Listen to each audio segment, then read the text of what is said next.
বিশ্বাস কর মনি, আমু বুঝতে পারতেছি নে। ও মালটা, তোমার সেটা সরিয়ে দেবো। তুমি একটা কাজের মতো কাজ করেছো। আরে আমি তো তখন টের পাইনি যে এইরকম হবে নে, গ্যার মূল্য তো জড়িয়ে গেছে। অমনি তুগার বাপ বিটার নেটা তো এই সালিশ করতে গেলি তুগার দাদার লাগবে। আবার তোরা মাফ করিয়ে দে। আর মালটা আমি কিডা যেন? তুমি আমাকে কুরবান ভাই, মাতুব্বার প্রিয় অভিভাবক। তা আবার হয় নাকি?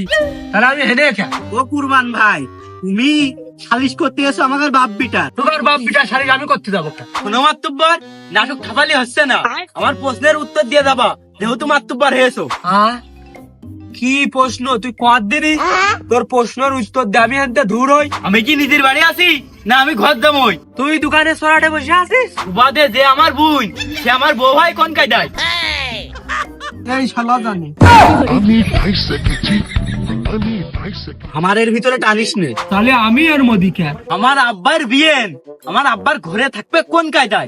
লোকে দেখলি কি কয়? সি সি, ওই লোকের কাছে শুনতে হবে। পুরো আমার বুবু সাউড়িয়ে গেল, আর আমার খালা সাউড়িয়ে গেল। এটা আমার এখন মেনে নিতে